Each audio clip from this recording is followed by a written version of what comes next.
Boa tarde. Estamos aqui reunidos para mais um webinar promovido pela Primeira Via e pelo Instituto de Estudos Avançados da USP, com o apoio do Instituto de Jornalistas Públicos do Brasil. O tema hoje é tornar a infraestrutura mais verde e integrar a logística. Nós temos aqui a presença hoje do professor José Goldenberg.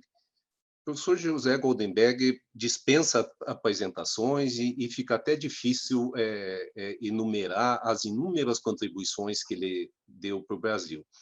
Porém, vamos destacar alguma delas. O professor Goldenberg é doutor em Ciências Físicas pela Universidade de São Paulo, onde ele foi reitor entre 1986 a 1990. Ele foi presidente da Companhia Energética de São Paulo, foi presidente da Sociedade Brasileira para o Progresso da Ciência, foi secretário de Ciência e Tecnologia e secretário de Meio Ambiente da Presidência da República, foi ministro da Educação, foi secretário do Meio Ambiente do Estado de São Paulo, foi diretor do Instituto de Física da Universidade de São Paulo. E como professor ou pesquisador, ele atuou nas universidades de Paris, de Princeton, de Stanford, de Toronto, e ocupou a cátedra Joaquim Nabuco na Universidade de Stanford, nos Estados Unidos.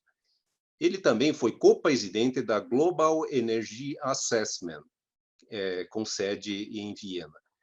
E o professor Goldenberg, ficaria até difícil enumerar os trabalhos e livros sobre física, física nuclear, meio ambiente e energia dele.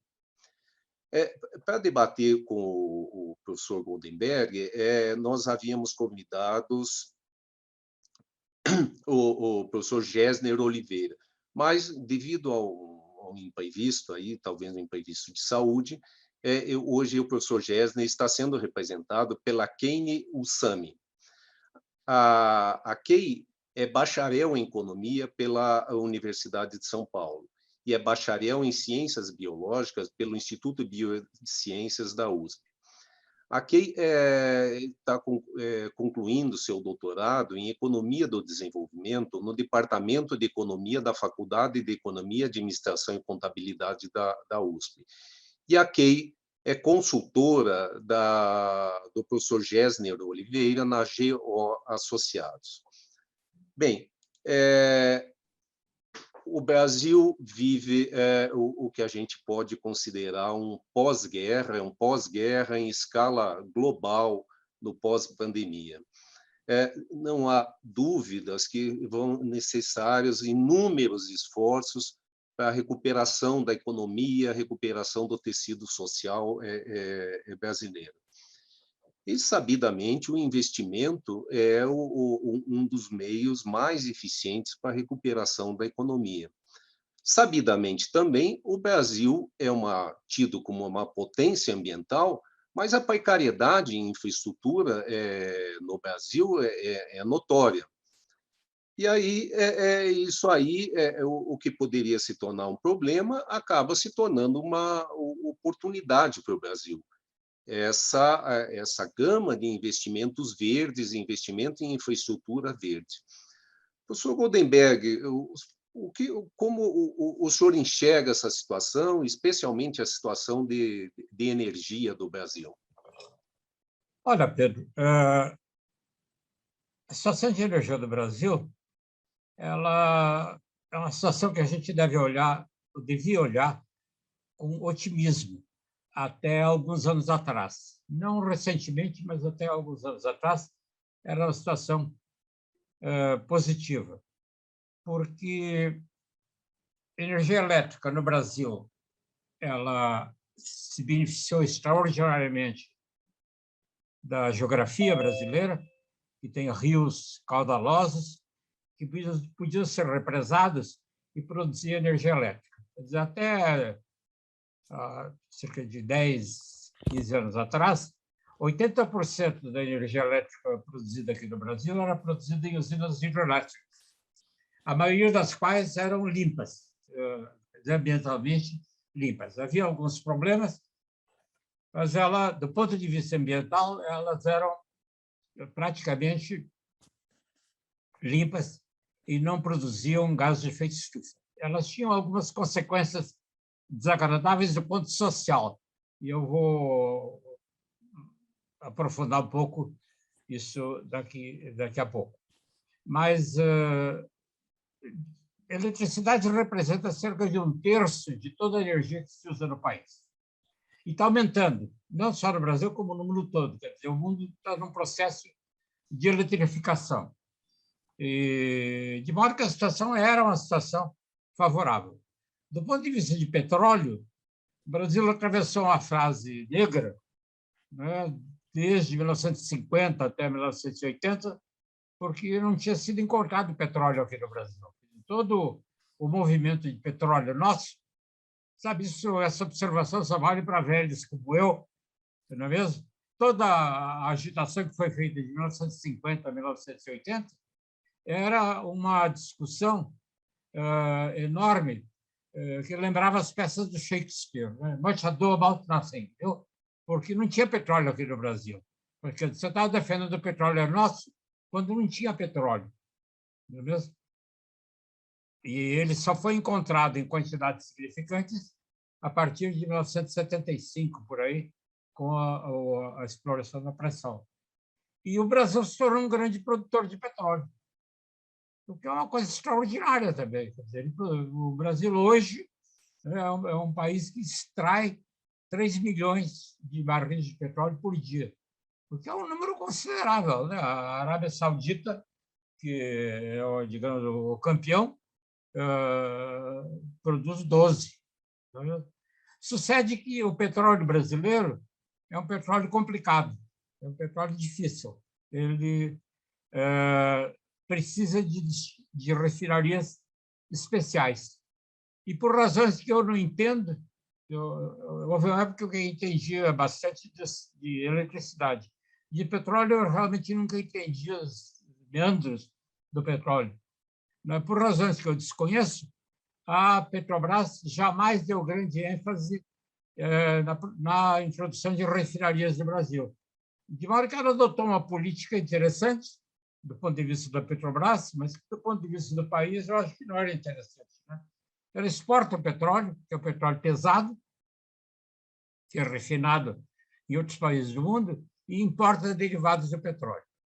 Não é 100%, mas é uma fração considerável.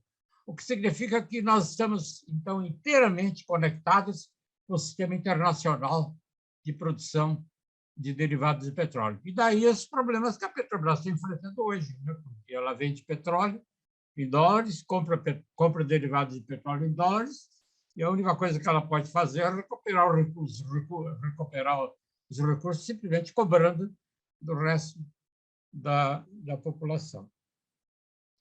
Então, a situação do Brasil até que seria uma situação favorável, e ela se tornou menos favorável, e essa, a meu ver, é a situação atual, por causa da questão do petróleo, que não tem refinarias. Se o Brasil tivesse refinarias adequadas para o petróleo que ele produz, ele poderia organizar um sistema que era basicamente autárquico. Essa palavra é uma palavra odiosa, mas ela está ocorrendo no mundo todo. Quer dizer, uma das consequências da guerra da operação militar na Ucrânia, não guerra, mas a operação militar na Ucrânia, é que há um renascimento do nacionalismo energético no mundo todo. Então, países como a Alemanha, por exemplo, não é mesmo, que estão com problemas com importação de gás russo, ela está ativando usinas termoelétricas movidas a carvão. A França fez um esforço enorme para reativar suas nucleares. Ela estava, o Macron tinha como política reduzir o número de usinas nucleares na França, por razões bem conhecidas, porque a energia nuclear é uma energia que é boa quando funciona, mas quando ela dá problemas, ela dá macro problemas, não há mini problemas. Com energia nuclear, não há mini problemas, há macro problemas. Com as outras formas de energia, também tem problemas, mas são sempre mini problemas, né? Com a nuclear, não. São dois tipos de problemas, os pequenos e os catastróficos. ele está ativando as nucleares. Ele está tendo dificuldade em fazer isso, a França, porque as usinas são velhas e, portanto, elas começaram a apresentar problemas de corrosão que não tinham sido antecipados. E a França vai ter problemas sérios com a produção de eletricidade. Ela estava servindo de, digamos, país de reserva de eletricidade para o resto da Europa, não está conseguindo nem atender a demanda interna. E, portanto, então, a situação que eu estava descrevendo como favorável há uns anos atrás, ela agora é menos favorável por causa de uma ressurgência do nacionalismo energético. O Brasil vai ter que resolver esse problema, e aí é uma medida estrutural. Ele precisa colocar em marcha essas refinarias. Quer dizer, a incompetência que foi revelada, incompetência técnica e gerencial. A Petrobras é sempre apresentada como uma empresa maravilhosa do ponto de vista técnico e que atrapalha são os políticos. Né? Acontece que o Comperj, no Rio de Janeiro, é um exemplo que as pessoas deviam analisar como um dos exemplos piores do que a gente chama de mismanagement, não é? Porque ela foi começada 2 ou 3 vezes, não é? A custo de bilhões de dólares, e ela está muito longe de ser concluída, porque, numa certa altura dos acontecimentos, os engenheiros mudaram de ideia. Né? Em vez de ter uma linha só de refinaria, resolveram fazer 2 linhas. E depois mudaram de ideia e resolveram voltar para uma linha só. Quer dizer, isso, numa empresa privada, significa o que é merecido, né? Significa falência, e é isso mesmo. Né? E aí uma outra empresa assume e faz as coisas direito. Então, na situação do petróleo, nós estamos numa situação difícil, e eu não vejo, então, ênfase na solução estrutural, que é refinar petróleo aqui no Brasil, de modo que a gente possa desenvolver, então, um certo nacionalismo energético na área de petróleo, quer dizer, usar o petróleo que a gente produz no pré-sal para produzir os derivados. No caso da energia elétrica, a situação que era muito boa, não é mesmo? Porque até 1990, mais ou menos, grandes usinas foram construídas, aqui da SANCESP, que são magníficas usinas que foram construídas, não é mesmo? Com reservatórios. E quando uma usina hidrelétrica tem reservatório, ela supre a energia, ela guarda a água. Quando chove, de modo que ela possa continuar gerando nos meses em que não chove. Bom, isso acabou, porque a partir de 1990 ou do ano 2000, as hidrelétricas que foram construídas com reservatórios pequenos ou sem reservatórios. E a usina de Belo Monte é o pior dos exemplos que pode ser mencionado, porque ela deveria gerar 10 milhões de quilowatts, não é mesmo? Ela foi construída sem reservatório, praticamente, e gera 5 milhões de quilowatts, ou até menos. O ano passado, que nós tivemos uma crise de eletricidade seríssima, que custou pelo menos 30 bilhões de reais ao povo brasileiro, não teria havido crise de eletricidade se Belo Monte tivesse sido construído com reservatório. Por que ela foi construída sem reservatório? Porque a construção de uma usina hidrelétrica, qualquer usina hidrelétrica, aqui nos Estados Unidos, na Suíça, tem efeitos na região onde ela é construída. Tem efeitos ambientais e tem efeitos sociais, porque ela desloca um certo número de pessoas. É verdade, é tudo verdade. Belo Monte tem esse impacto. Só que são afetadas, no caso de Belo Monte específico, é um exemplo, foram afetadas cerca de 50 mil pessoas. Acontece que com a eletricidade gerada em Belo Monte, seriam atendidas 5 milhões de pessoas que moram no Rio de Janeiro ou em São Paulo e que, portanto, não são afetadas por aqueles problemas locais. Isto é, as usinas hidrelétricas têm efeitos locais, não é mesmo? Sobretudo sociais, Os ambientais existem também, mas são um pouco exagerados, em geral, pelos ambientalistas. Os efeitos sociais são reais, não é mesmo? Mas aí é preciso que a sociedade decida. Quer dizer, são 50 mil pessoas que são prejudicadas, têm que ser reassentadas, e 5 milhões que moram a 1.000 quilômetros de distância são beneficiadas.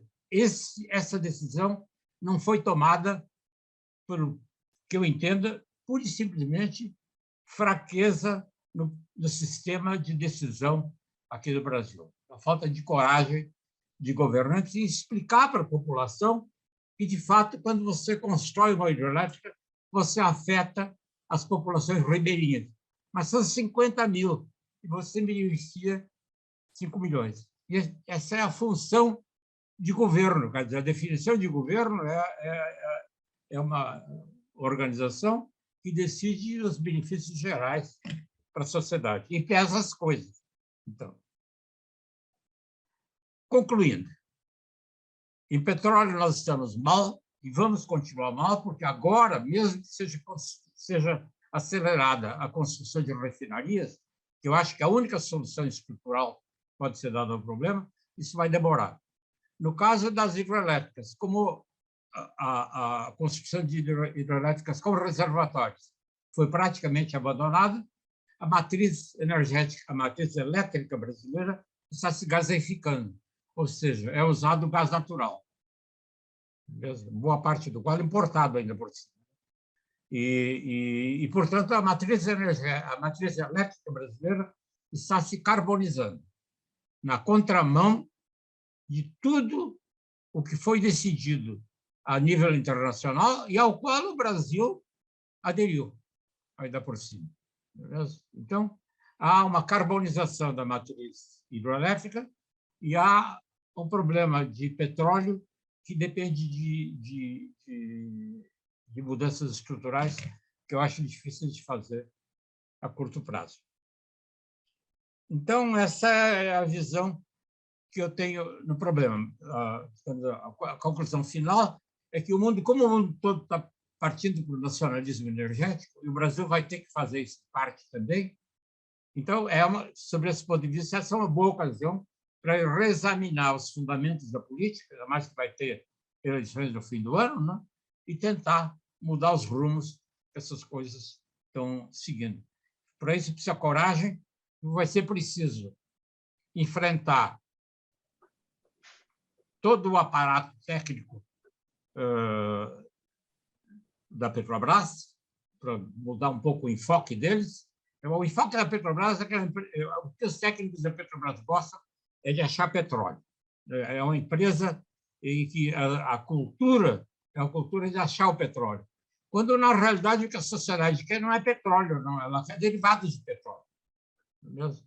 E os ambientalistas, vai ser preciso ter uma conversa boa com os ambientalistas, porque eles precisam entender que impactos ambientais têm custos e têm benefícios.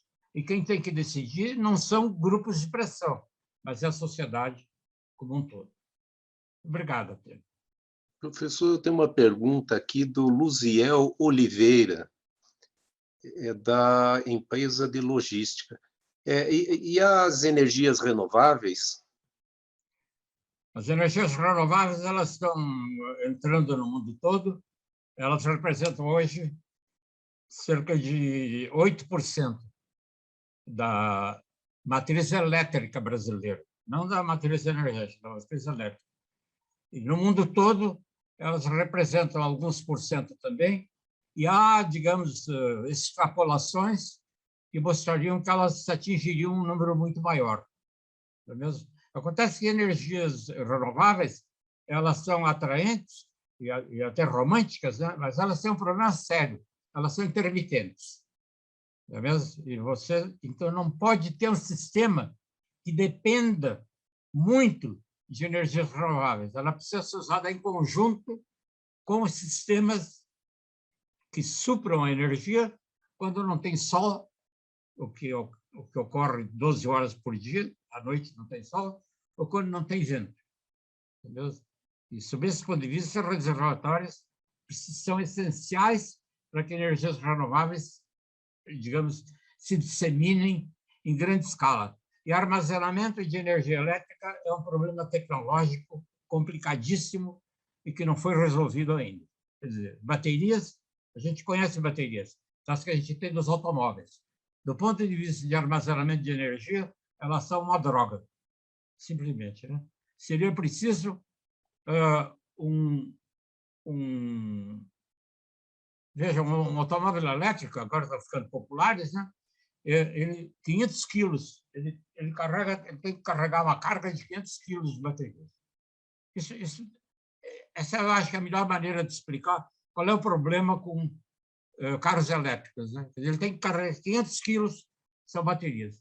Quer dizer, armazenamento químico é complicado, tecnicamente complicado. Um bom reservatório são os reservatórios hidroelétricos, que o Brasil poderia ter se ele construísse usinas com reservatórios. De modo que é evidente que a gente deve acelerar a introdução de energias renováveis, isso está ocorrendo, mas não é um santo graal, né? Porque a penetração de energias renováveis em grande escala depende de resolver o problema do armazenamento. Bom, obrigado, professor Goldenberg. Kay, e você, como uma representante dos jovens, como você vê as energias renováveis? Bom, primeiro, antes de começar a responder essa pergunta, eu queria agradecer a oportunidade de estar nesse evento. É uma honra dividir esse espaço com o professor José Goldenberg, com você mesmo nesse debate, né, e com outros professores que também estão aqui participando. Não sei exatamente se eu sou uma representante da população jovem, mas eu sou muito sensível ao argumento do professor José Goldenberg. Então, não só a questão da segurança energética, mas os reservatórios, eles têm outros papéis, né? Dentro da ideia de reservatórios de uso múltiplo, a construção desses grandes reservatórios, eles podem também ajudar na segurança hídrica para outras finalidades, como, por exemplo, na irrigação, como, por exemplo, no abastecimento público, que também são outros serviços que a sociedade tem que ponderar se ela quer para si ou não, né? Enfim, dentro desse, só voltando um pouco para o debate inicial, né, refletir um pouco sobre a recuperação da economia nesse momento pós-pandemia, eu queria falar um pouco do quanto a gente está diante de um problema não trivial, né, quando a gente está pensando em investimentos em uma infraestrutura mais verde. E aí, quando a gente pensa em infraestrutura mais verde, a gente logo associa a mudanças climáticas e na relativa urgência com que os diferentes setores da economia global devem se adequar para alcançar as metas do Acordo de Paris. Mas essa urgência, eu vou ilustrar um pouco dessa urgência com o caso das chamadas NDCs. NDC é uma sigla em inglês para Contribuições Nacionalmente Determinadas. E a NDC é um documento em que cada nação define suas próprias metas, né, de médio e longo prazo em relação às adaptações para mudanças climáticas. E elas foram criadas como um instrumento dentro do Acordo de Paris. Elas vão ter que ser atualizadas a cada 5 anos, né? E no ano passado, muitas nações, inclusive o Brasil, enviaram a primeira atualização da sua própria NDC. E nessa atualização, diversas nações definiram metas mais ambiciosas, até a pedido das Nações Unidas, né, enfim, definir coisas mais ambiciosas por conta da urgência da questão climática, mas também algumas outras nações tiveram a oportunidade de enviar sua primeira versão da NDC.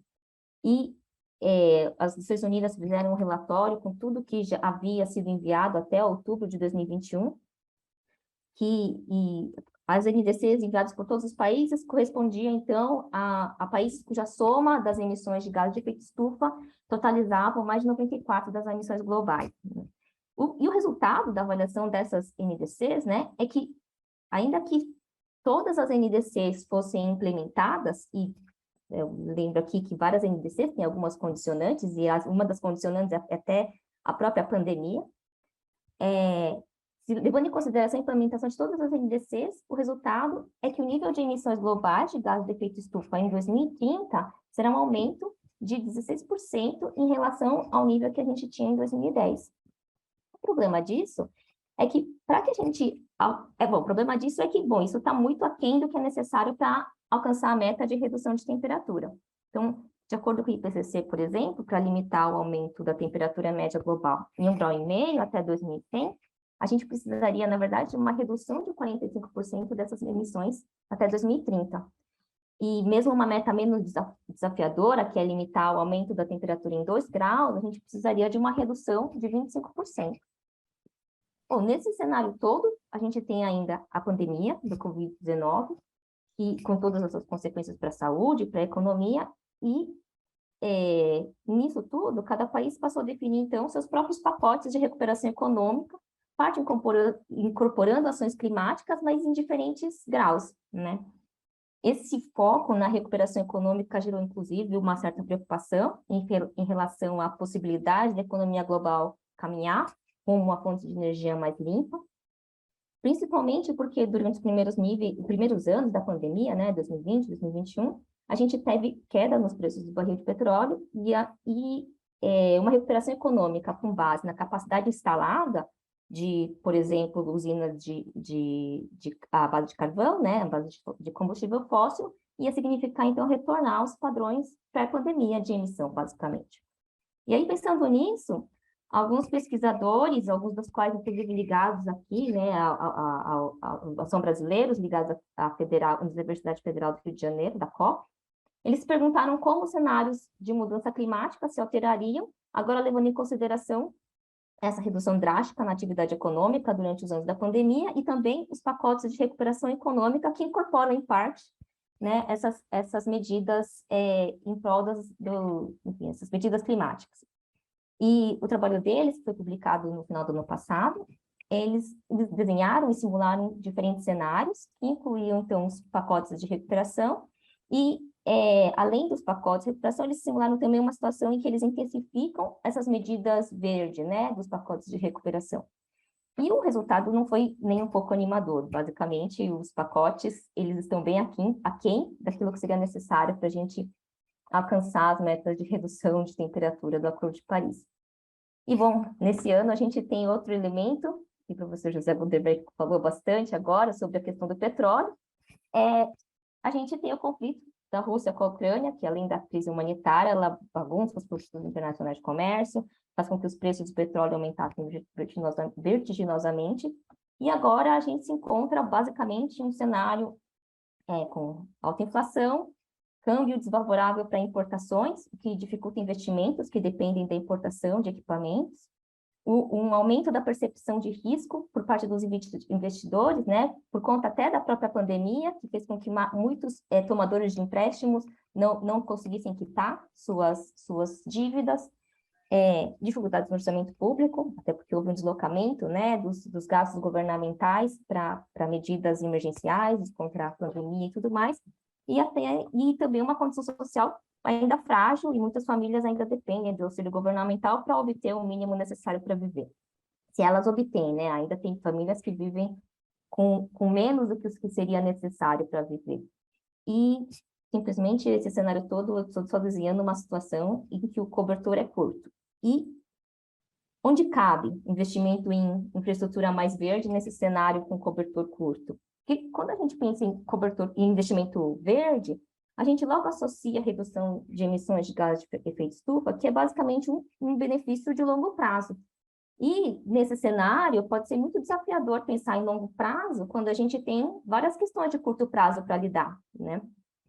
Então, minha intenção com a fala aqui, na verdade, é jogar a luz, então, para outros benefícios dessa infraestrutura verde, que a gente quer para o mundo, de forma geral, né?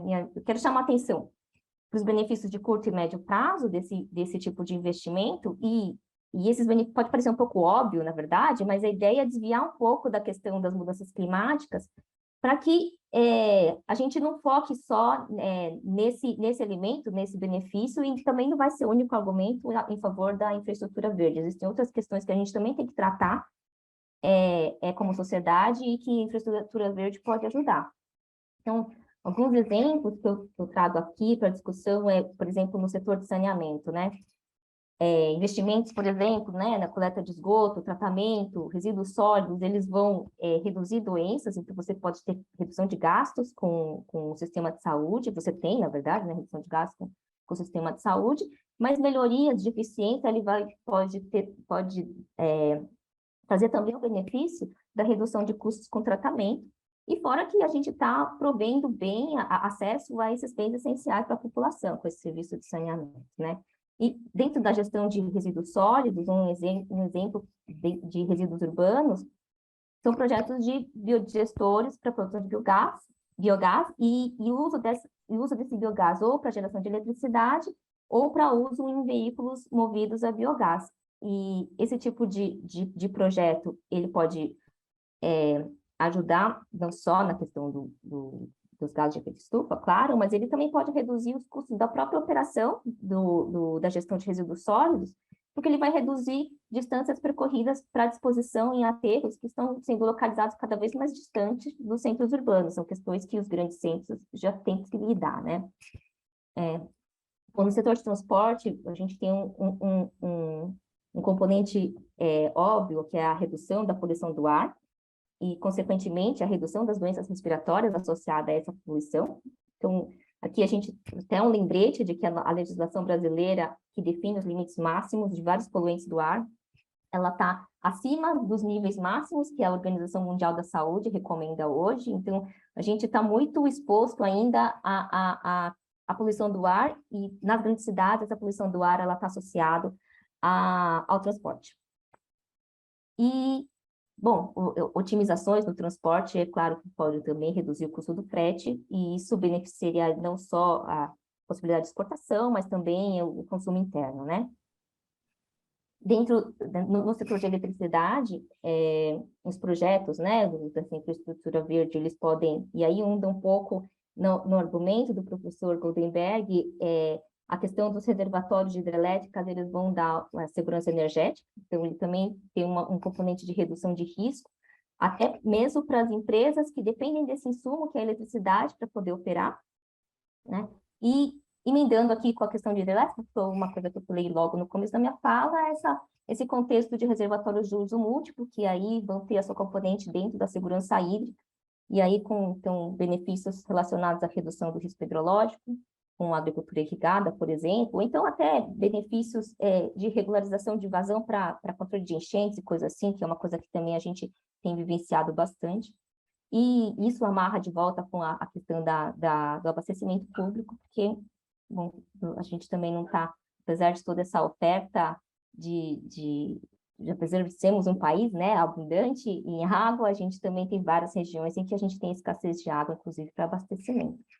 Então, estou falando de vários desses projetos de infraestrutura verde que têm potencial para redução de emissão de gases de efeito estufa, mas que fazem mais do que isso, fazem muito mais do que isso, na verdade, né? E nesse cenário de cobertor curto, acho que é importante a gente ter clareza dos custos e dos benefícios dessas decisões e enfim, das políticas públicas que são desenhadas a partir daí, dentro desse nosso cenário difícil. Bom, Pedro, acho que é isso que eu tinha para falar. Não, foi até rápido, na verdade, agora eu me dei conta. Obrigado, Kay. Eu tenho uma pergunta que vou tentar resumir, do Johnny Marcos Vale. Eu acho que faria para você e para o professor Goldenberg, que verde, e a infraestrutura na Amazônia? Eu acho que ele está se referindo à demanda de infraestrutura na Amazônia, professor Goldenberg.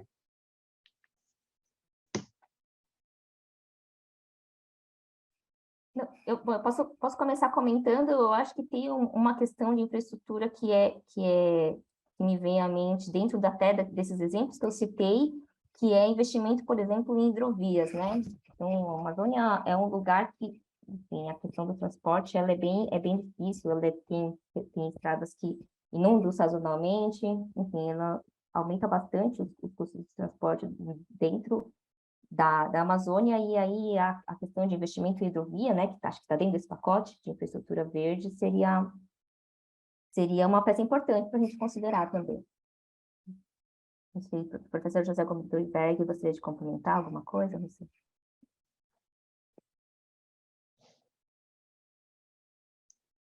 O senhor está mudo, professor? Eu devo confessar que, a essa altura dos acontecimentos, eu acho que eu não sei o suficiente sobre a Amazônia, apesar de ter sido ministro do Meio Ambiente, né? Secretário da Presidência. Na época, se chamava Secretaria Especial da Presidência da República. O ministério que havia sido extinto. O que meus colegas dizem, sobretudo os colegas bem informados, como o Carlos Nobre e outros, né, é que a única maneira de preservar a floresta amazônica é através de atividades extrativistas.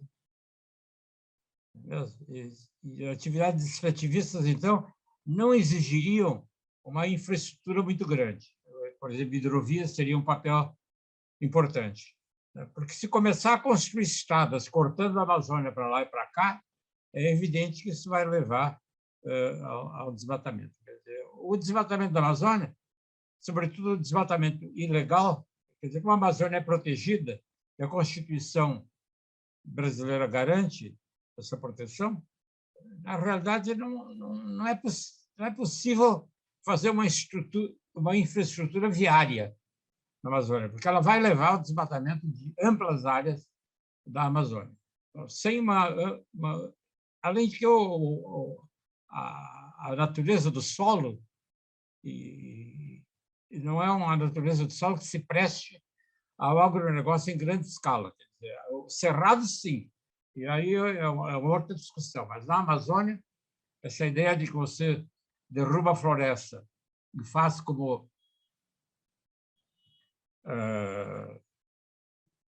bom, é o que foi feito na Europa, né? Se derrubou floresta e tem agricultura no lugar, né?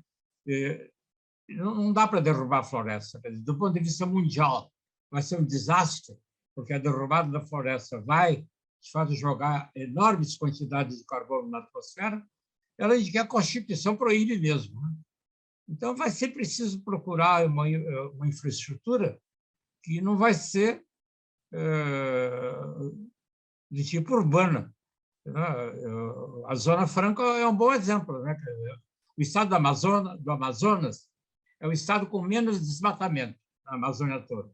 Por quê? Porque a atividade produtiva do estado do Amazonas está concentrada na Zona Franca de Manaus e, portanto, as pessoas não foram lá derrubar a floresta. Derrubar a floresta é uma coisa predatória. Você derruba uma vez. E, naturalmente, você pode argumentar que ela depois se recompõe. Sim, mas não é aquela floresta que vai se recompor. Vai levar 50 anos para ela se recompor. De modo que o que meus colegas têm dito tem dado essa resposta. Viu? E eu acho que o Carlos Nobre tem falado muito sobre isso. Os meus amigos economistas são meio céticos. Né? Eles acham que açaí, né, não vai resolver o problema.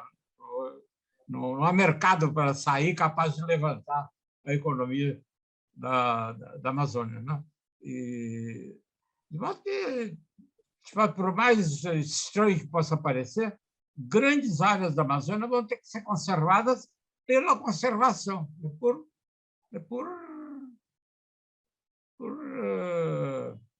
digamos, por prudência mesmo. Né? E conciliar isso com essas visões de alguns militares brasileiros, né, de que precisa ocupar aquela área e desenvolver e fazer cidades, etc. É evidente que há uma colisão aí, né? Mas eu acho que não vai ter solução. Quer dizer, grandes áreas da Amazônia vão ter que ser preservadas como tal. Você diz, bom, mas nós vamos criar um zoológico para o mundo, né? Vamos, é isso mesmo. E provavelmente os outros países vão nos pressionar muito nesse sentido. O Mitterrand tinha essas ideias. Né? O presidente Mitterrand da França expunha essas ideias até que com uma clareza razoável. Eu tenho uma outra pergunta do Tiago, não se identificou. Kay falou em risco Eu acho que a pergunta se dirige ao professor e a Kay. Como vocês veem o arcabouço legal do Brasil para investimentos em infraestrutura verde? Ok. Eu acho que tem muito espaço para melhorar. E tem algumas coisas que andam, assim, a parte de regulação, né, de diferentes setores, enfim, no caso, posso dar um exemplo aqui na parte de regulação de serviços de água e esgoto, por exemplo, né? Então a gente está vendo um movimento aí de tentar fazer com que você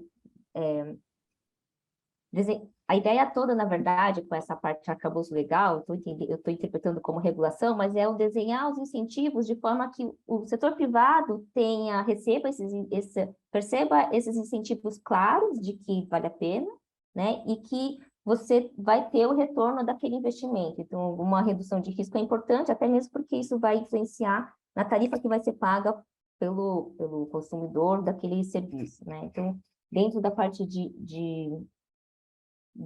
regulação na parte de abastecimento de água e esgoto, por exemplo, a gente está vendo uma mudança na forma de cobrar a tarifa de água e esgoto, por exemplo, de forma que as próprias tarifas garantam investimento no setor e façam com que haja universalização no serviço de tratamento, de coleta e tratamento de esgoto.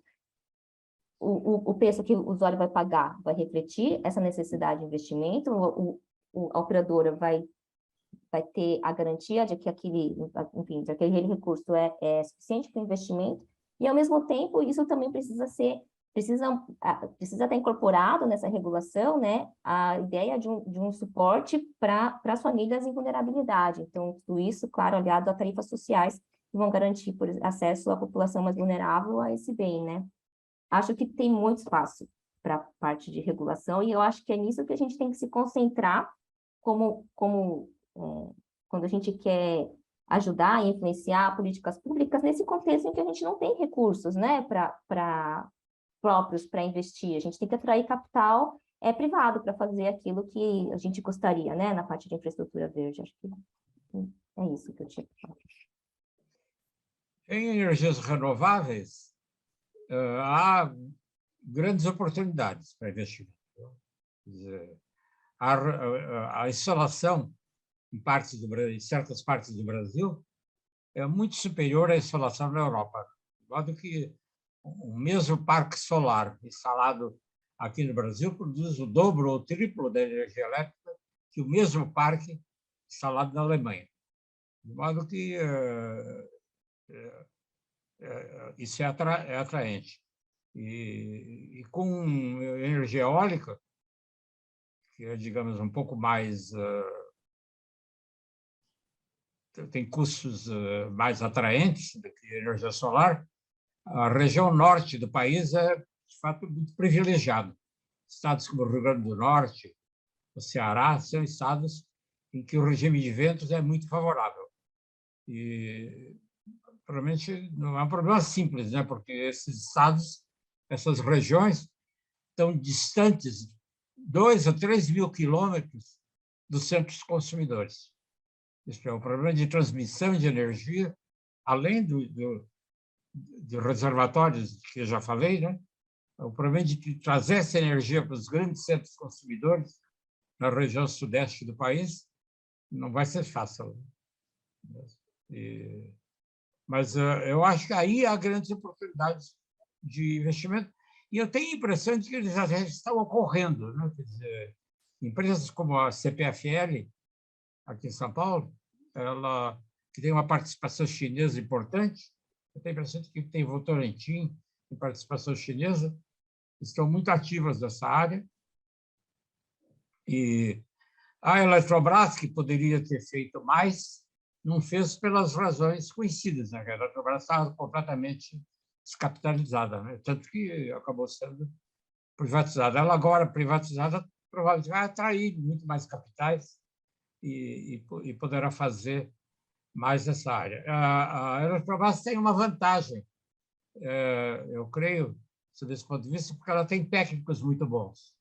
A Eletrobras construiu esse sistema hidrelétrico brasileiro, que é um dos melhores do mundo.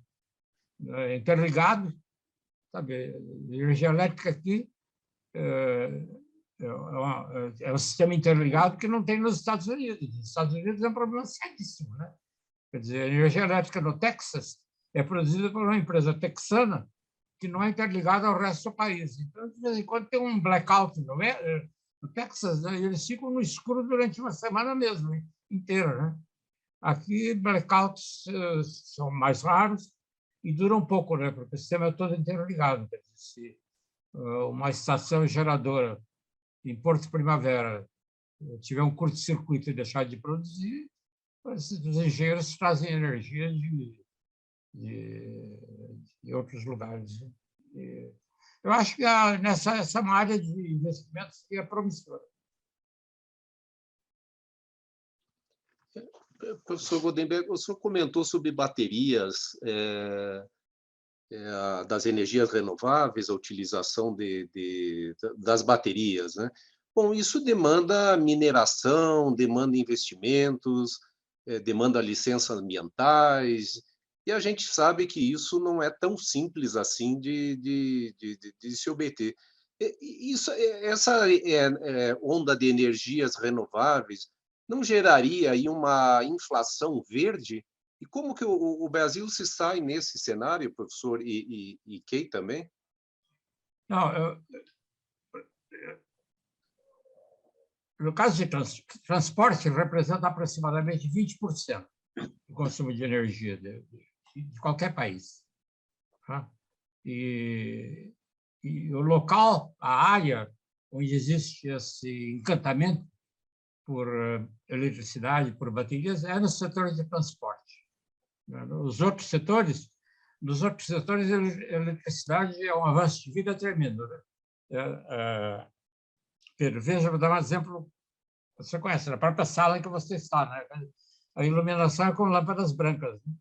Né? Não tem mais lâmpada incandescente. As lâmpadas de Edison, viu? Não se vende mais. Tenta comprar uma lâmpada numa loja, não existe mais. Metade da energia era calor. As lâmpadas incandescentes, né? Elas produziam calor e não luz. Agora, essas lâmpadas brancas, né? Lâmpada fluorescente, LED e outras, elas produzem muito mais iluminação, que é o que a gente quer. Né? Por exemplo, um refrigerador hoje, né? Do mesmo volume que um refrigerador de 30 anos atrás, exige metade da energia. De modo que a eletrificação do sistema é muito vantajosa. A gente pode demonstrar isso por causa das leis da termodinâmica, mas esses exemplos já mostram que é assim. Transporte é que é o problema. O encantamento que existe com o transporte é uma coisa estranha, viu? E não sei no que vai dar isso, né? Às vezes ocorrem avanços tecnológicos maravilhosos, né? Mas até agora não ocorreram com as baterias. As baterias que existem nos carros da Tesla, elas são as mais eficientes que existem, ainda assim precisa de 400 a 500 quilos de bateria para o carro ter a autonomia que tem um carro com gasolina. Quer dizer, no seu carro existe um tanque de gasolina que é capaz de armazenar 60 litros de gasolina. São 50 quilos, mais ou menos. Baterias precisa 10 vezes mais. E essas são as melhores baterias que existem no mundo. Né?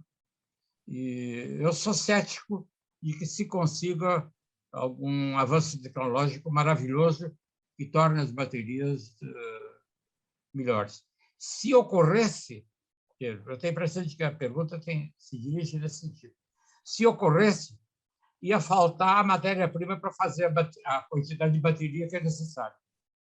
Porque existe no mundo 1 bilhão de automóveis.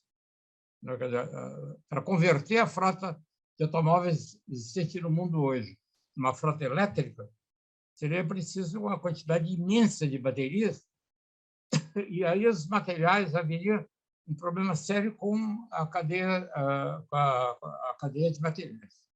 Tá? E tem análises feitas mostrando que a República do Congo é o lugar onde tem muito mineral, né? Poderia se transformar na Arábia Saudita do futuro, né? E eu acho que eu vejo isso com certo ceticismo. Aliás, eu vejo com muita simpatia o problema do etanol no Brasil, né? O etanol utiliza cana-de-açúcar, né? Que é e cana-de-açúcar é um produto renovável, né? Como a agricultura, né? É um produto agrícola, né? E, infelizmente, o problema do etanol não conseguiu se espalhar pelo mundo, né?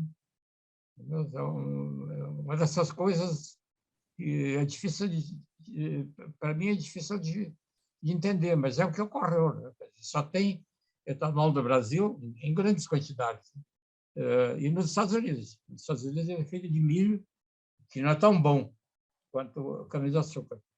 E há muitos países que produzem cana-de-açúcar, né? Não para produzir etanol, mas para produzir açúcar, né? Mas a estrutura econômica é diferente. Então, na Índia, por exemplo, né? Então, eu creio que é o maior produtor mundial do mundo de açúcar. A Índia e o Brasil, eles são próximos, né? Ela não é produzida em grandes propriedades, como no Brasil. É produzida em pequenas propriedades. Quer dizer, tem um problema da organização social que impede de você fazer uma destilaria de álcool, né? Uma destilaria de álcool aqui no Brasil exige um investimento de 300 milhões de dólares, né? 10 mil hectares de plantação de cana. Isso na Índia não existe, é tudo pequenas propriedades rurais. Então, esse é um problema que não prosperou. Seria uma solução. A solução etanol é uma boa solução para o transporte. Faltou competência ao agro brasileiro, professor? Para expandir o etanol para o mundo? Olha, Pedro, eu acho que mereceria da parte de vocês, sobretudo os economistas, estou vendo os Oberstein aqui, você aqui e os outros, né? Eu acho que valeria a pena vocês olharem isso. Faz o seguinte, veja, a produtividade de produtos agrícolas no mundo está crescendo muito. Depois da Revolução Verde, então, está crescendo 3% ao ano há 40 anos. Viu? Quer dizer, é um crescimento fantástico. Com cana-de-açúcar, a produtividade cresceu durante o período de 1980 a 2000. Então, no período em que o programa do álcool expandiu, ela cresceu aproximadamente 3% ao ano. Depois estagnou. Hoje, a produtividade da cana-de-açúcar está estagnada. Não é mesmo? Então, ao passo que a produtividade do milho, por exemplo, continua crescendo. Lá no Mato Grosso do Sul, o milho vai indo muito bem. Com cana, não vai indo muito bem. O sistema de produção de etanol do Brasil é disperso, né? São cerca de 300 empreendimentos, tem umas 300 destilarias funcionando no Brasil. Eles não se organizaram, eles precisariam se organizar e fazer um esforço concentrado de desenvolvimento. Não é pesquisa nos laboratórios da USP, não, é desenvolvimento, é coisa tipo Embrapa, né? De plantar em espécies diferentes. E a Monsanto, viu, há cerca de 10 anos atrás, criou um laboratório aqui no Brasil, e a ideia deles era a de dobrar a produtividade da cana, para o qual eles pretendiam investir 8 bilhões de dólares. Era o programa Monsanto. Você lembra disso? Seguramente o Hélio lembra, né? E lá pelas tantas, a Monsanto fechou esse laboratório. Sabe, uma das, digamos, não é arrependimento, uma das angústias que eu tenho é quando eu me tornei presidente da FAPESP, ela tinha acabado de fechar. E eu não tive a oportunidade de salvá-la, porque eu teria colocado dinheiro no governo, dentro da Monsanto. Eu teria nacionalizado o laboratório da Monsanto, né? E eu tentei investigar por que a Monsanto decidiu isso. O que me disseram, era tarde demais para eu intervir, mas o que me disseram é que foi um problema na Monsanto, porque a Monsanto ganha muito mais dinheiro patenteando coisas do que produzindo coisas. Não é mesmo? Eu disse que é uma empresa de advogados, não é uma empresa de economistas, né? E ela se desinteressou, ela achou que investir 8 bilhões de dólares para resolver o problema não era de interesse da empresa.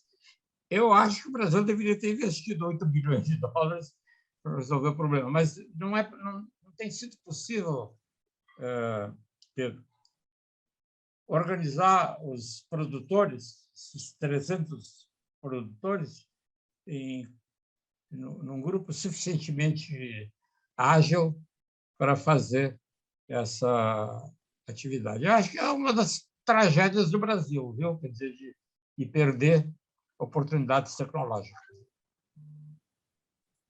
Posso fazer uma observação? Queria voltar àquela discussão que a gente estava começando sobre a Amazônia, porque uma das conclusões que nós chegamos aqui armando aquele programa que nós estamos tentando oferecer, né? um programa de governo para o próximo mandato, é de que digamos, a Amazônia representa hoje o maior risco externo que nós podemos ter para a sobrevivência do Brasil, porque a imagem que a ideia de uma destruição completa da Amazônia, todo o tipo de política antiambiental que está sendo feito dentro desse governo, ela está provocando no exterior um temor de que, de fato, você acaba destruindo a Amazônia. E isso pode levar, a curto prazo, a uma série inclusive, de bloqueios, né? De embargos, e que isso já tem sido discutido, e isso pode, evidentemente, vir a ocorrer. Então, uma das conclusões que nós chegamos em relação à questão da Amazônia é que ela, só em termos de você manter, de você preservar, e você preservar, inclusive, essa economia, a economia extrativa, que já existe há muito tempo, mas que, eventualmente, ela não é um tipo de economia que progrida, né? Ela é uma economia que fica nela mesma, né? Então, seria a ideia de você transformar isso que é hoje o maior risco, se nós conversarmos no próximo governo sem ter uma decisão clara sobre que tipo de política de antidestruição da Amazônia vamos levar, nós vamos ter uma pressão externa muito grande que pode nos influenciar negativamente, do ponto de vista econômico, do ponto de vista social, etc. De repente, faz um embargo sobre a parte mais suculenta, digamos assim, da nossa exportação de alimentos. Quer dizer, o Brasil, se de repente diz assim, não, o Brasil não é mais esse país que vai preservar a subsistência, os riscos alimentícios, né, do planeta, mas, ao contrário, ele está... Bom, então, uma das conclusões que nós chegamos é que antes de você tentar estudar que tipo de atividade econômica seria possível, nós sabemos que existem centenas e centenas de iniciativas, todas elas bem sustentáveis e bem...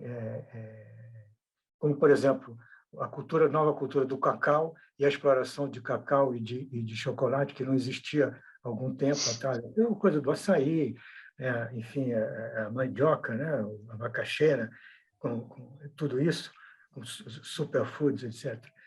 Mas o problema é que isso está mais ou menos ilhado uma coisa da outra. Então, a ideia, em primeiro lugar, era tentar entender a Amazônia como um grande problema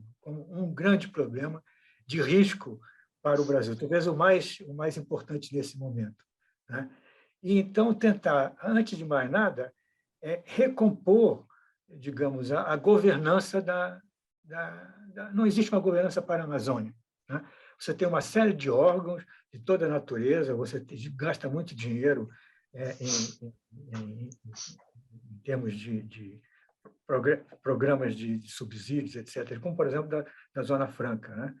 Mas você não tem uma governança comum. Então, a ideia seria que você precisava criar essa governança e um governo que fosse tomar posse teria que, ainda no processo de transição, ter isso na mão. Quer dizer, a formação de uma governança que incluísse as Forças Armadas, as secretarias de Economia, de Agricultura, de todos os estados que estão ali dentro, né? E claramente, uma participação também do terceiro setor e dos investidores estrangeiros, né? Então, eu não sei, eu queria saber o que parece essa ideia.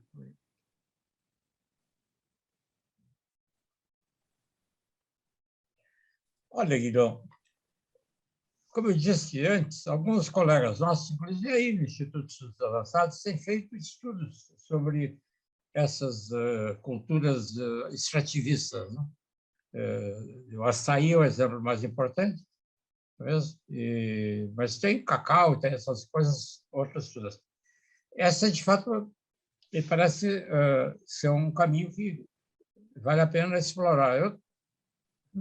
Aí que está, quer dizer, eu me lembro sempre de uma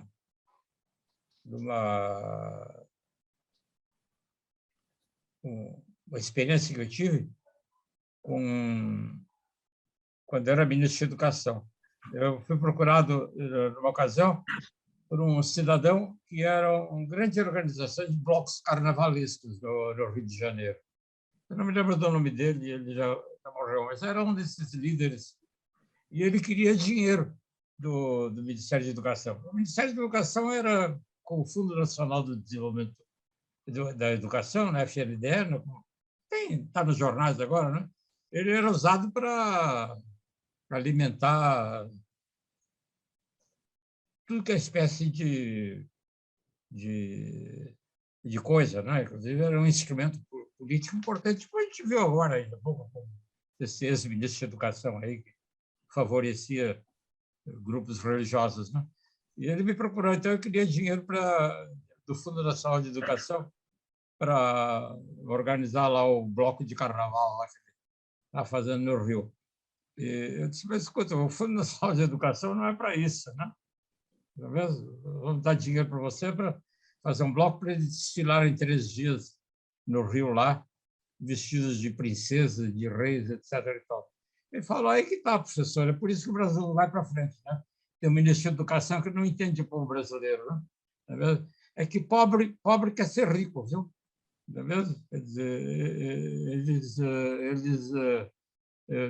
têm a ilusão durante 3 dias de que eles se libertaram e são ricos, etc.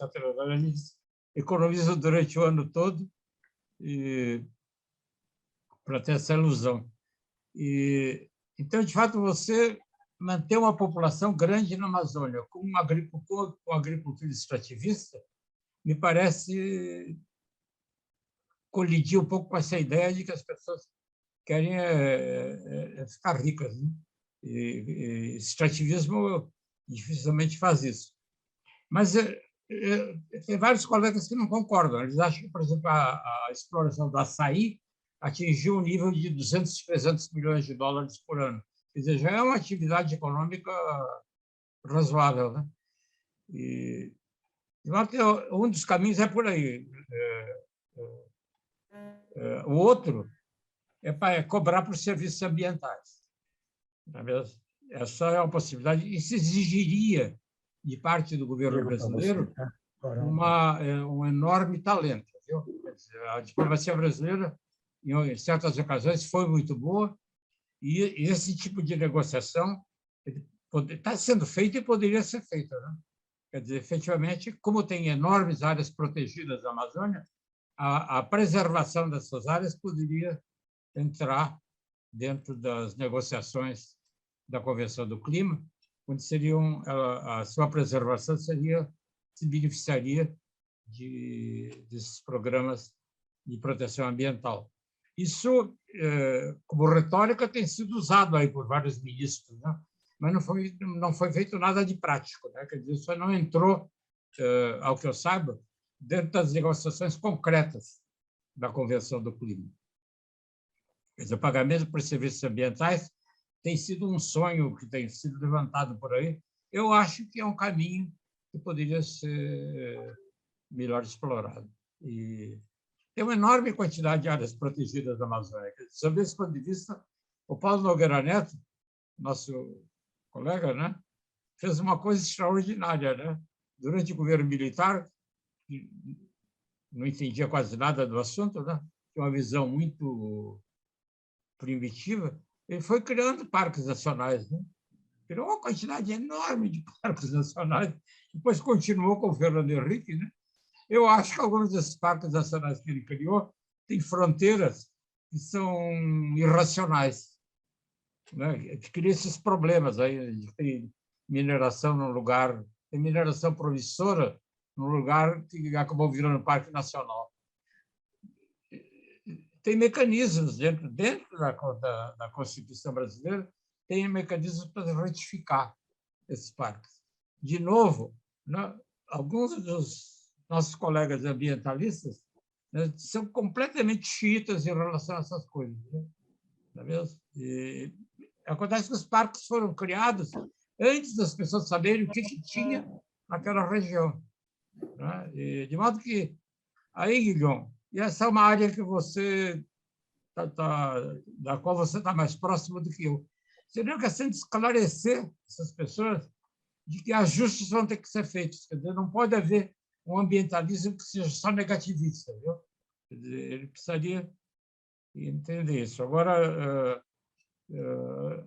eu acho que vocês deveriam pedir ao Carlos Nobre para falar um dia sobre extrativismo na Amazônia, porque ele tem acompanhado bastante isso. Desculpa, Guilherme, pode falar. Não, na verdade, ele deu uma entrevista para a gente, quando a gente levantou a parte do programa, assim como você, Ronenberg, ele foi um dos que a gente consultou, mas depois a gente não conseguiu trazer de volta para fazer um webinar com isso, mas, digamos, o dedo dele está nesse programa que a gente discutiu, inclusive nessa ideia de ter um problema de amplo espectro que não pode ser resolvido de uma maneira só. Quer dizer, é algo que depende de uma governança. Acho que você tem razão. Dentro desse contexto, eu só queria lembrar também outra possibilidade de investimento na Amazônia, que tem a ver com concessões florestais, né? Então, definir, talvez, direitos de propriedade claros de quais empresas podem explorar aquela madeira, aquele recurso florestal de forma sustentável, essa também é uma forma de garantir que você vai ter alguma proteção daquela área, né? É um pouco diferente, tem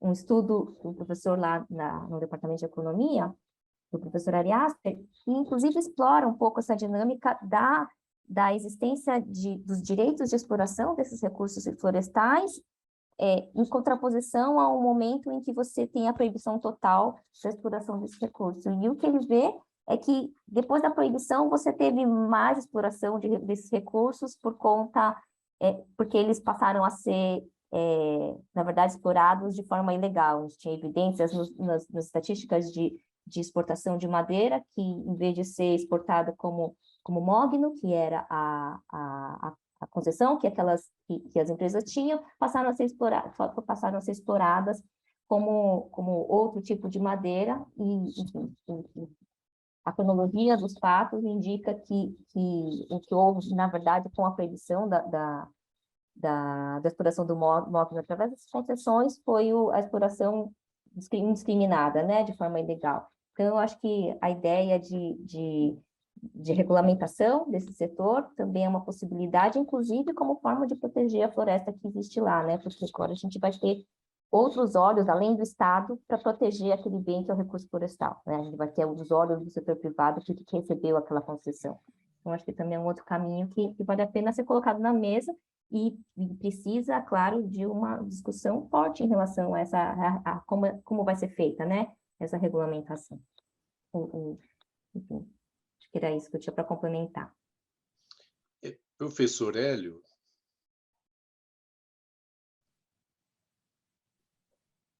o seu microfone está fechado, professor Hélio.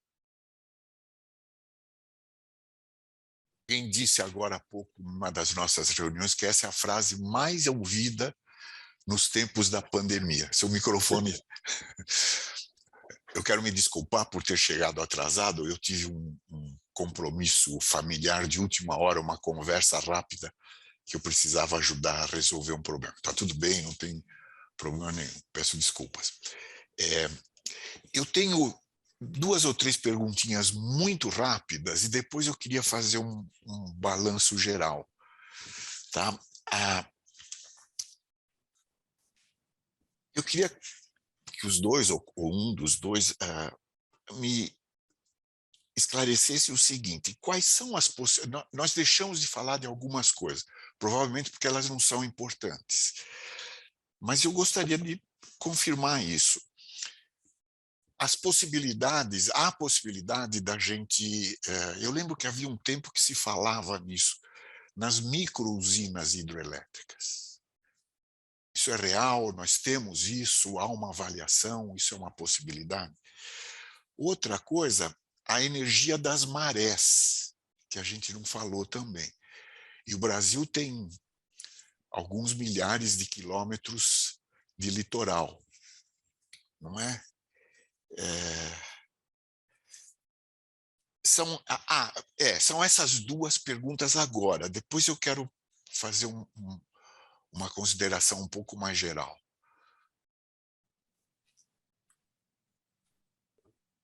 Professor Goldenberg, acho que eu vou deixar esse comentário desses 2 assuntos. Olha, Hélio, PCHs, sim.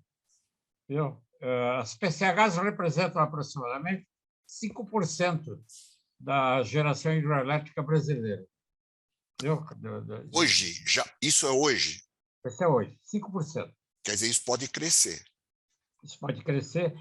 Tem poucos impactos ambientais, né? Porque ela, por natureza, ela não exige grandes obras de engenharia. Mas ela não pode crescer muito, viu? Ela pode talvez dobrar ou triplicar, mas não é uma coisa do outro. Marés é bobagem, viu? É bobagem. Bobagem. Tá. Você precisa de uma... Não é que não tem energia no mar, tem uma energia enorme, que vem da Lua, né? É a atração gravitacional da Lua. Acontece que a parafernália que você precisa, com aqueles flutuadores para pegar aquela energia, não vale a pena, viu? Quer dizer, e vai ainda por cima enferrujar rapidamente, sabe como é? É um ambiente miserável, né? O ambiente marinho. Eu vejo artigos aí na literatura, eu acho isso tipo de non-starter, viu? Ok. Eu vou fazer um pequeno wrap-up e depois quero fechar com uma consideração. Bom, eu confesso que no começo, as primeiras considerações de vocês dois me deixaram um pouco angustiado, né? Quer dizer, a impressão que vocês deram, e é correta, né? É que o Brasil está encalacrado, ele está encurralado nas limitações que ele mesmo se impôs ao fazer as escolhas energéticas que ele fez, né? escolheu o petróleo errado, o jeito errado de refinar o petróleo.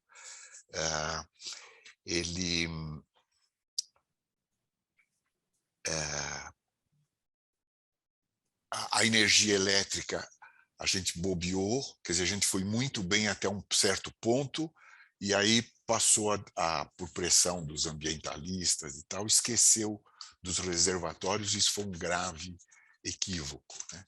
Então, nós rapidamente batemos no teto das duas fontes principais de energia, e que precisam ser superadas e resolvidas, e o problema, como foi bem dito, é que a solução disso vai ocorrer, se ocorrer, no longo prazo, e o nosso problema é de curto prazo. O professor Goldenberg também falou na questão dos recursos renováveis. Eles são 8% da matriz elétrica, né? E eles têm um problema intermitente, né? Eu estou tentando lembrar quem é que falou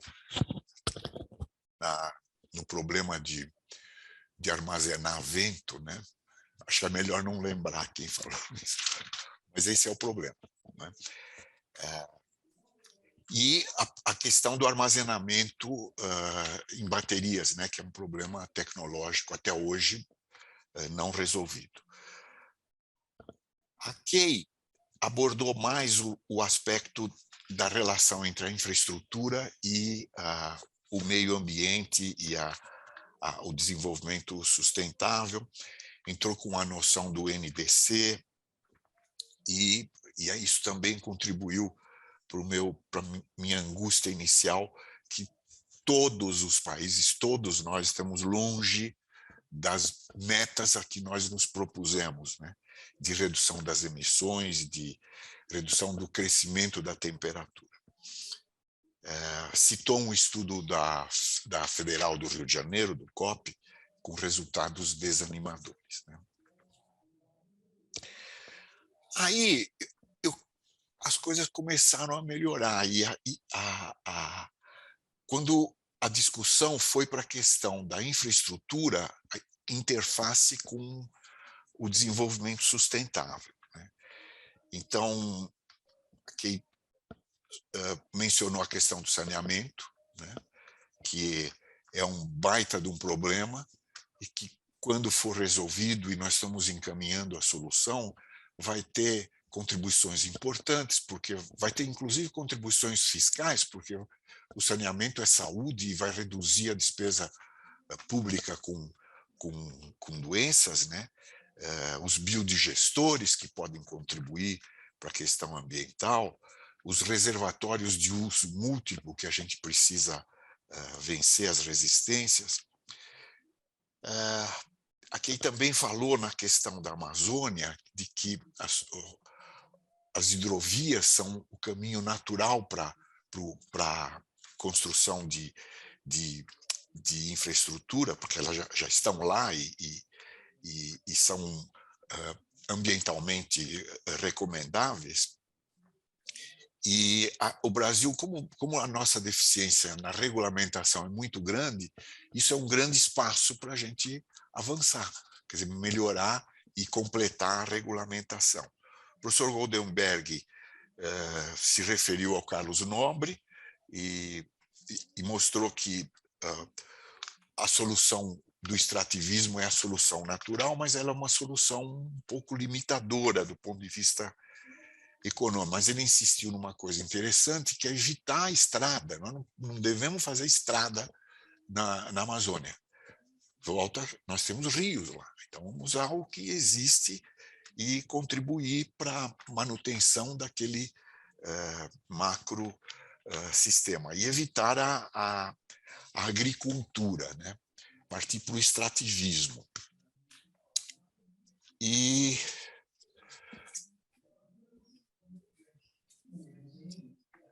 aí a coisa foi chegando mais no meu gosto esperançoso. O professor Goldenberg lembrou que há muitas oportunidades de investimento na infraestrutura, e a gente já progrediu muito. Hoje a gente usa eletricidade com muito mais eficiência, o que é verdade, né? Nossos aparelhos elétricos, as lâmpadas, né? E a questão da eletrificação, que é ele usou a palavra encantamento, eu usaria o fetiche da bateria no transporte.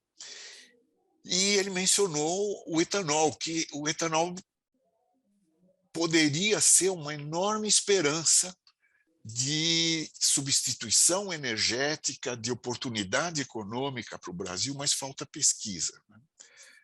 O Guilhom lembrou a importância estratégica, econômica, social da gente tomar conta da Amazônia, né? Porque ela é um risco externo que está aí.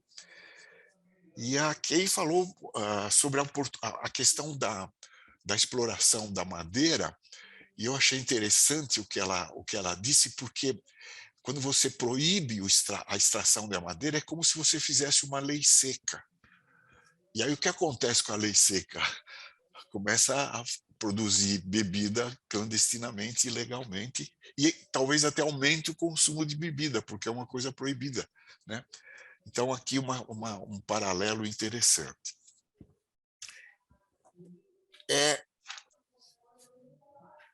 Uma coisa que eu notei, não é uma crítica, mas eu acho que a gente, quando olhou para tudo isso, e foi uma coisa muito interessante, quer dizer, a mensagem final é uma mensagem de esperança. Nós temos um baita de um problema, mas a solução desse problema é uma enorme oportunidade.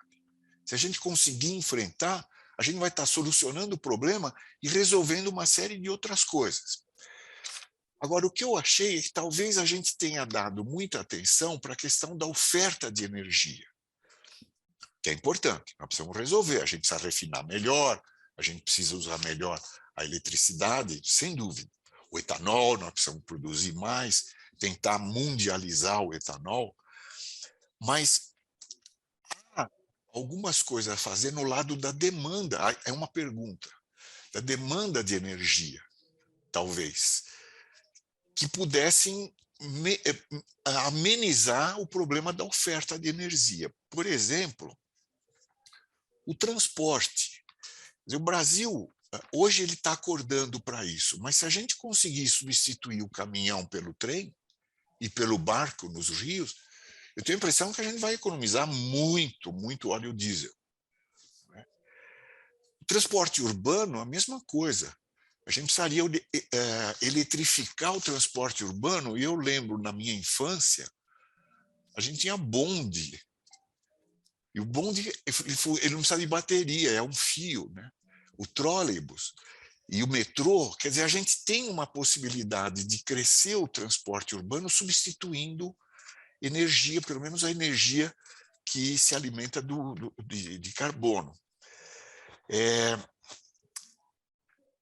Ainda na questão da demanda,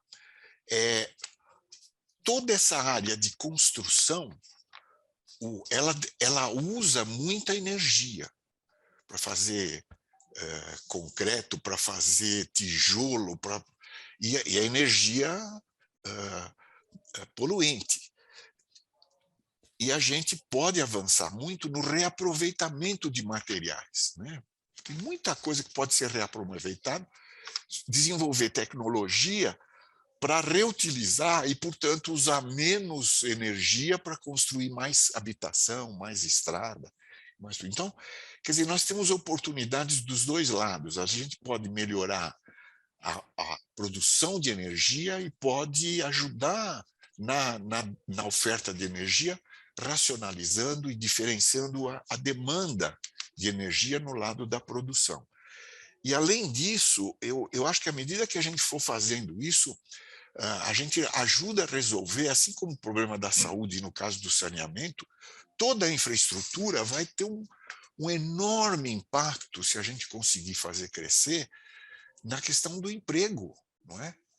Tudo isso que a gente está falando aqui gera emprego na veia, né? Que é um problema enorme também. Então, a mensagem que eu acho que a gente tem é o seguinte: primeiro, eu acho que nós fomos muito felizes na escolha do título. a gente está falando em infraestrutura, em logística e meio ambiente. São coisas que precisam, elas estão ligadas e precisam ser cada vez mais interligadas para o lado bom.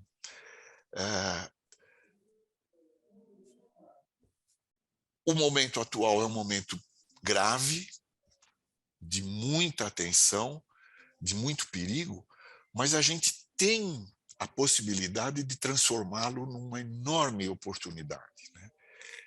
Eu queria só fazer, para finalizar, eu não sou da área, eu estou palpitando aqui meio abusadamente, mas eu tenho a impressão, e aí eu me valho do Paulo Haddad, que também nos ajudou a refletir sobre isso. O Paulo Haddad, ele tem uma sugestão. Nós não devemos limitar a Zona Franca de Manaus.